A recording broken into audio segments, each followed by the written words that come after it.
everybody. Welcome to another webinar from Positive Performance Coaching. This is Coach Rob, and we're going to be discussing training factors. This is something I've promised you guys for a while. We were not going to release this until we hit 50 subscribers. We're about 10, 11 away. And quite honestly, there's a lot of stuff I want to get to you guys this winter, and this was pretty key. You need to understand a few things. Those self-coached athletes out there who are unaccustomed to training with purpose and structure, you need to know these things. These are foundational pieces in a successful training plan. So we're going to learn how to train. We're going to learn which training factors apply to your specific athletic needs and when to apply them to your training practice. So we've already kind of done a little bit of an introduction here. We're going to talk about your training factors or the training factors that I apply in my practice to endurance athletes, and also why you need to care about them, how and when you can apply them to your training, and how training factors map to your discipline. And then, of course, as always, give you an opportunity to ask questions.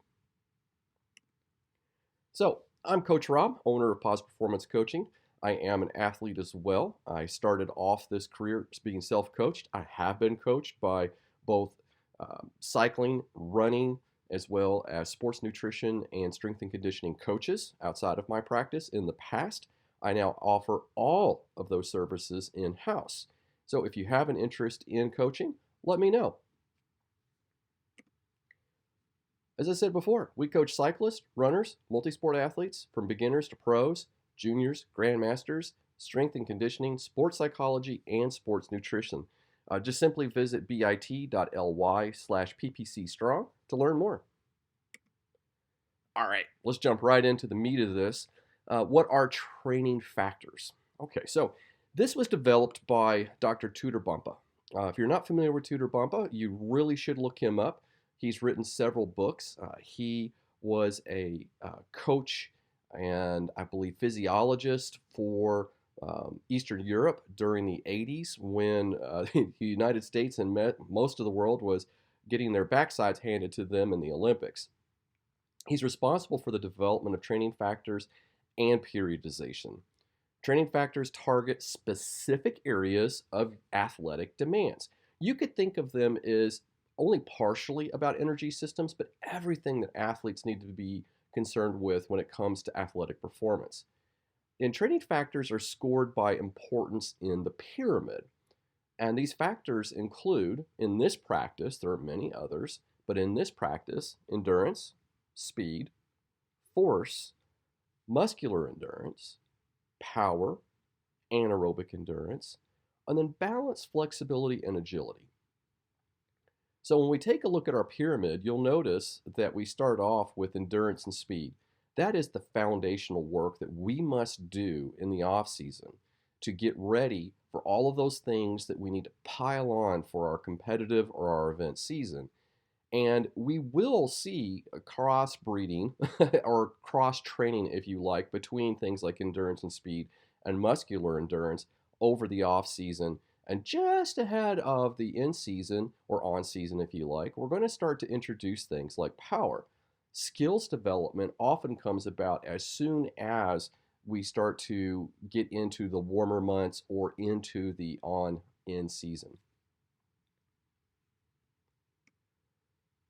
So let's go ahead and dive right into all of these things. Some of this is going to match up with things you already know, may not even be aware of. For instance, endurance is the ability or strength to continue or last, especially despite fatigue, stress, or other adverse conditions. And speed is the ability to move quickly and efficiently. So these are just dictionary definitions of these two training factors. These do not come from any of Dr. Bumpa's books. And I would say this probably came from like Merriam or dictionary.com. And the gist of it is that we're endurance athletes. If you're listening to this, podcast, this video log, webinar, you're discovering quite quickly that this practice is all about endurance sports. And we need to be able to last. We need to be able to push through fatigue or not have it in the first place for the duration of time that we want to be active. Speed, on the other hand, is a little bit different in this practice from maybe some others. It says the ability to move quickly and efficiently. I love that. Quickly and efficiently. It says nothing in there about average speeds or max speed. What we're talking about in an endurance practice is the ability for you to turn legs over quickly and efficiently. So think cadence. That is really what we're looking for. So if you're a rower, it could very well be things like strokes per minute. If you're a runner, it certainly is going to be foot strikes per minute. If you're a cyclist, it's going to be everything that you can do in cadence, revolutions per minute. These are important for many reasons. Endurance is the foundation of everything that we do. Speed, on the other hand, is how we become better adapted to effectively moving through a pack quicker, being able to adjust to other speeds and changes in tempo quicker. Now, force and muscular endurance is the ability to overcome resistance. And muscular endurance is the ability of a group of muscles to sustain repeated contractions against resistance for time. Now notice how we've stepped up in our pyramid to the right. And I was kind of skipped over the pyramid on the left. The pyramid on the left is all about your training zones. So if you're new to this channel or you're new to the practice of purposeful and structured training, you're going to eventually need to learn how to test. And I have other videos on that I will link to. And in that, you're eventually going to learn what your training zones are. So I'm trying to map on the left the training zones that will map over to your training factors in the right pyramid. So in muscular endurance, we are spending typically some time like on the bike where we're going to be maybe overgeared. So think something like a cruise interval, if you're familiar with that. That can be done on a hill. Hill repeats. You're talking about very low cadence, somewhere in the neighborhood of maybe as low as 40 RPM and as high as 60, 65 RPM maximum. And you're in big gears. And some people call it just grinding out. Now, I will warn you that there are some scenarios where that's not going to be real popular or helpful. If you've had a recent knee injury or a past knee injury, IT band issues, hip flexor issues, things like that, this may not be the kind of workout. But that's an example of muscular endurance work. Quite often, many of my athletes, especially when they first start working with me, will discover that in our strength and conditioning program that there's an entire 6 weeks of work that's done in the gym in support of muscular endurance. And that's all done through a weightlifting program or a resistance-based program. Now, force is something else altogether. I think that there's, while they're tied together in this, muscular endurance and force could be one of those things that may not be applicable to you, depending on the type of training that you're doing, the outcomes that you need, as well as the type of racing that you're going to be doing or events that you're going to be doing. Force may actually take a back seat. Force is what we need to do to actually prepare for the development of developing your power further. We're going to get to that here in a second. So if we take a look at those zones, we're covering from zones 1 all the way through zones 4. So the zones 1 and 2 primarily are think warm up, cool down. That's what would be in that area.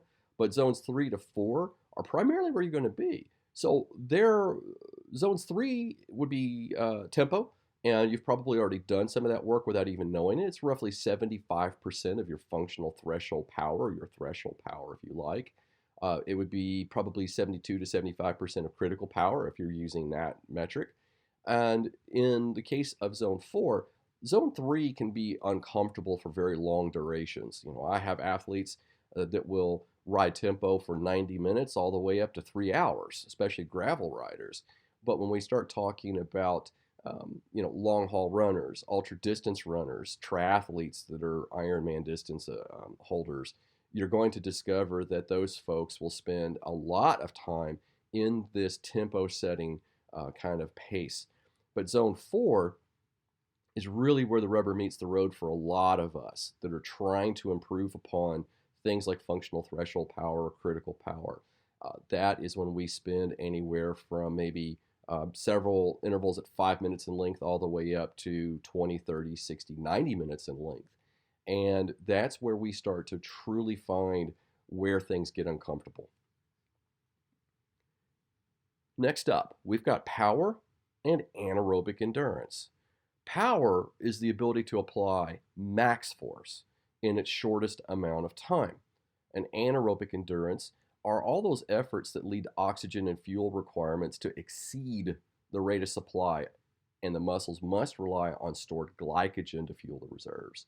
So, first and foremost, what I want to clear up here is when we talk about anaerobic endurance, it doesn't mean that there's no consumption of oxygen or there's no utilization of oxygen at all to help with the fueling of the effort. That would be impossible. Instead, think of it not a total switch going from oxygen fat utilization to just pure glycogen. There's still some of that utilization going on, but the determinant utilization or substrate is going to be glycogen to fuel that effort. And that typically happens above zone 4. So when we're working on power, it's a very broad term. Power is a curve, and power starts at somewhere. If we're going to start at the sharp end of the curve, we could be looking at 1 second. And then at the long end of the curve, well, what is your longest duration? Is it 3 hours, 4 hours, 6 hours? So think of it as a ski slope, and the 1 second to 5, 10 second area where we're thinking like sprinting power and peak power output in that duration of time is at the bottom of the ski slope, and the top of the ski slope is that longer duration of power development. You are never going to spend 6, 7 hours in zone 7. That's impossible. Instead, I think that the misconception here is that as I've tied power and anaerobic endurance together, I would much rather you think about the shorter end or the shallower end of, we even call it the sharp end of the power curve. So in that range of 1 second all the way up to maybe 5, 6 minutes maximum. The other thing too to remember about anaerobic endurance is this is where bodies make adaptations. When you start to tap out of glycogen, you spend a lot of time burning through your glycogen, but yet your work isn't done. You have more intervals to complete, things like that. Guess what happens? The body is going to look at you and say, oh my gosh, this crazy person's trying to wreck me. And now I need to make myself stronger so that the next time this crazy person comes at me with this kind of work, I'm not hurting as much. That is just a very simplistic way of explaining a body's ability to make adaptations. So let me give you another example. There's this concept of kitchen sink training. I have it in my practice. It's a little bit different. There's variations on a theme. And in kitchen sink training, we throw multiple training factors at an athlete at a given time. Most of the time this occurs right after the start of the race season, and definitely concludes well before the end of the race season. It's usually a 6-week endeavor where we focus on multiple training factors that will benefit them for the discipline of racing that they're trying to go through. And primarily this is done with cyclists, but I have done various versions of this for runners as well as triathletes and duathletes. So what we end up with is a mishmash of different types of intervals, different types of resistances, things like that, to overcompensate or to mimic what happens in a race. And the traditional thought of kitchen sink was we need to deplete the glycogen first. So in the original ideas behind kitchen sink training, you would spend an hour and a half, 2 hours, 3 hours riding endurance until you had more or less depleted your glycogen. And instead of fueling every one of your intervals with that, you were going purely on what was left, just on fumes. And you're now tapping into all kinds of other things. You may be hitting protein, you may be hitting what's left of your glycogen reserves. You may have already tapped out of what's in either the liver or the muscles, more than likely the muscles first, then the liver. And so you're done, and your body is trying to compensate. It's looking for everything, even though your body is no longer able to consume enough oxygen to oxidize and use fat as a substrate. It's going to continue to try to. So at the end of that 2-3 hour training ride where you finished off with intervals, you're going to quickly find out that it's incredibly difficult. So think of it instead as like you just did a very long club ride, and now all the hammerheads, the group A folks, they're trying to clobber you at the end of the race. This is where this comes in handy. Now, at the top of the pyramid, we have balance, flexibility, and agility. These are the skills. Now, you may say, well, wait a minute, Rob. I'm a cyclist. I certainly know how to balance my bike. Or you could say, Rob, I'm just a 5K runner. I don't need flexibility. I just need to be able to run fast. And then, and then you might also have someone who is a time trialer that says, hey, Rob, there's nothing agile about being a time trialer. And you're right on all of these occasions. However, skills and these three training factors aren't necessarily directly tied to what you think is right for your given sport. Let's break this down. So balance is a control of body movement and the coordination of body parts. And flexibility is the capacity of a joint or muscle to move through a full range of motion. And agility is the rapid change in the position of the entire body in space. So let's walk this back. So the examples that I gave were pretty straightforward. We talked about the cyclist who doesn't feel like that they need to have better balance, or the runner who doesn't feel like flexibility is a big part of their program, and agility is not necessarily needed for someone like a time trialer. When we start talking about balance, the balance in itself isn't just your ability to control your balance of a piece of equipment like a bike. Instead, the balance has a lot more to do with all the interconnected systems and muscles within your body. So believe it or not, if you were to spend 6-8 weeks working on balance, you might be surprised to find out how much better everything in your body starts to cooperate. You're going to find a little extra speed where it didn't exist before. You're going to find that time where you got bumped in a race didn't send you through an, oh my God, I'm going to die moment. And instead, you just shrug it off and go on. Now, from a flexibility perspective, we're very similar in the same concepts around balance. In flexibility, we're going to be talking about a range of motion. So, especially for older athletes, I think about the time that we hit our mid-30s and certainly forward, flexibility becomes a bigger part of daily life, and maybe less so about sporting life. It helps there, but being able to put your body through its full range of motion is going to lead to a much healthier life. And it's also going to be what is in support of balance. If, for instance, your hip can't go through a full range of motion, or your lower back or your upper back can't go through what has been described as a full range of motion, then your balance is going to be greatly affected by that, and it's going to compromise your ability to be agile when it's necessary. So let's go down to the discussion about agility. I think that when people think about agility in sports, we think about contact sports, or explosive sports, maybe trail running or boxing or mixed martial arts. Yeah, being agile, that's first and forward, right? You got to be quick on your feet. You got to be able to make fast motions. So in my earlier example of a time trialer who doesn't think that they need to be agile, they need to be locked into that bike, and they need to have that 2,000-mile stare as they're trying to find the horizon as they're riding at speed. Yes, there is some truth to that, but what does that athlete do when they've been so focused and all of a sudden they're about to miss a turn, or they need to quickly dodge some obstacle in the road?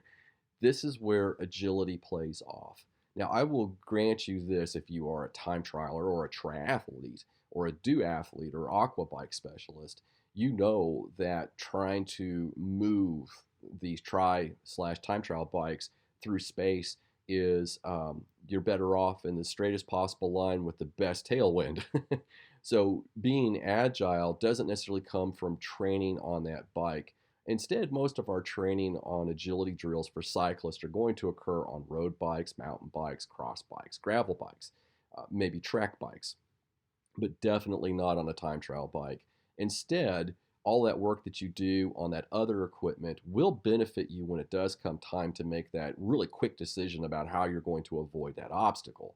It's not going to look anything like what you've done on your mountain bike or your road bike, but it certainly is going to benefit you there. Same thing goes for runners. I think that there's been a lot of surprises in my running career. You could be in a 6,000 person 5K run in some downtown place, and next thing you know, you're kind of trapped between two or three runners, and all of a sudden you look down and you've got this nasty pothole full of water, mud, and God knows what else, and you don't want to step in that and just totally ruin the rest of your run with soggy shoes. Well, you're probably going to do what? You're going to want to find a way to span that, not clip the two people that you're running against. So this is where agility plays in. Now, I don't necessarily give agility drills to runners. Instead, what I do like to do is introduce them to trail running, where it kind of forces the issue to be more agile. And there are other things that we can do too in the gym or at home off of the road that will help with that.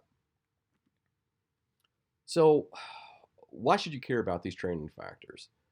Regardless of the sport you participate in, and there are some physical fundamentals that many of us know about but may not recognize, which of these physical fundamentals may be a strength or a performance limiter? That's the key to this. Which one of these physical fundamentals is a strength or a performance limiter? You can find a lot more information. I'll have a link to the article that I wrote some time ago on an intro to training factors. It's a 3-4 part series, and I'll make sure to have links for that. So, how? When can I apply training factors to my training? We've already talked a little bit about the how. You need to recognize the physical demands of your discipline. What is it you're doing? Are you a cyclist? Are you a runner, a swimmer, a rock climber, a rower? What is it that you're doing? Is it motorsports? What is it? Are you racing motorcycles? Are you racing ultra distance cars? Are you doing 24-hour races? Are you doing 12 hours at Sebring? What is it? What is it that you're doing? What are the physical demands of your sport? Understand that there is a place and a time to implement one or more training factors over another. Places meaning indoors versus outdoors, and time meaning training cycles. So we haven't discussed a whole lot about periodization yet and those cycles, but I'm going to give you a quick rundown. So we right now, at the recording of this webinar, we have just completed another race season here in the Midwest, Mid-Atlantic, Southeast area. And what we are now faced with is several nice, dry, warmish, coolish months. And then we're going to go into the colder part of the winter. And then we're going to be spending a lot of time focusing on what? Those early training factors, those foundational training factors.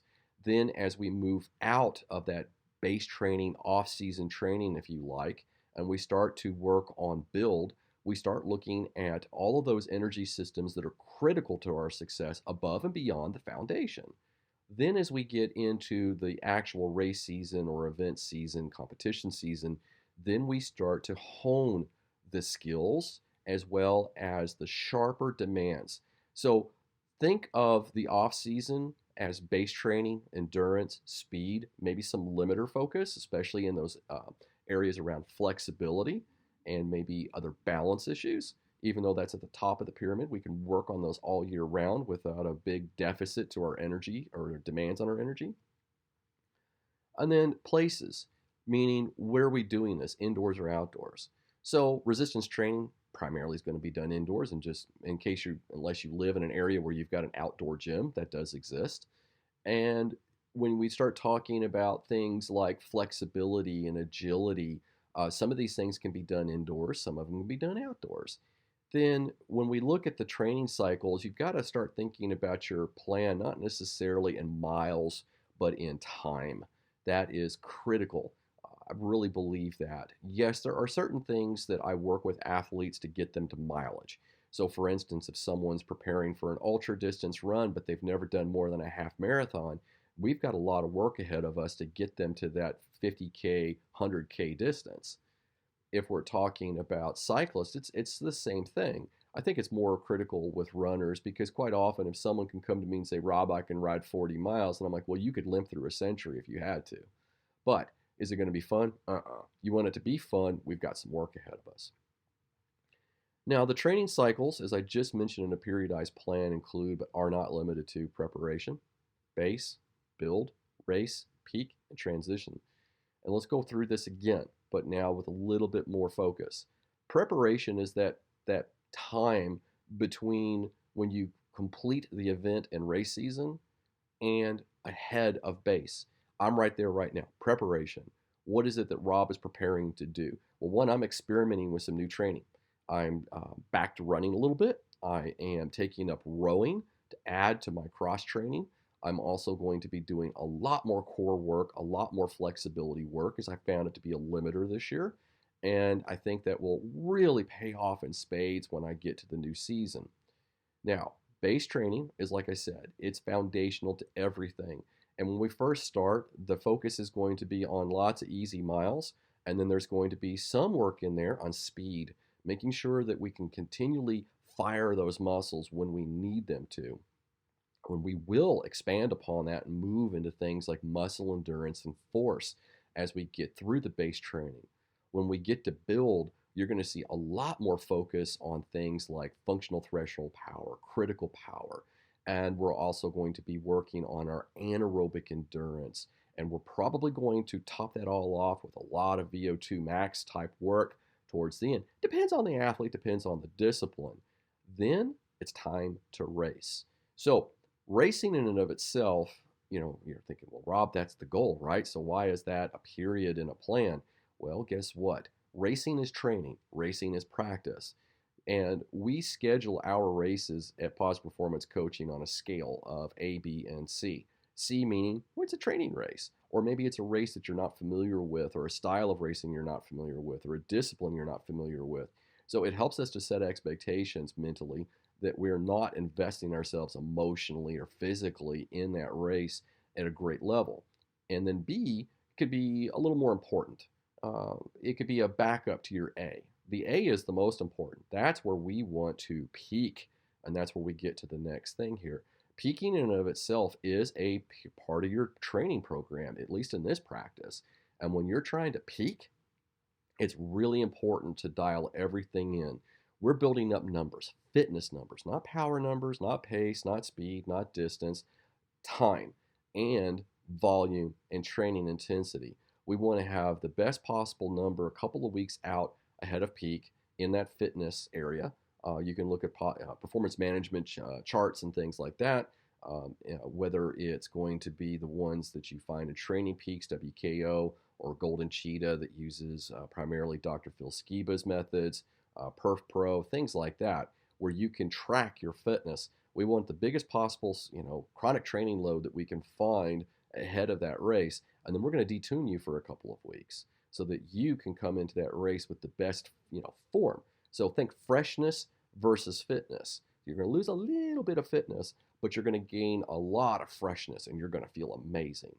Then we transition.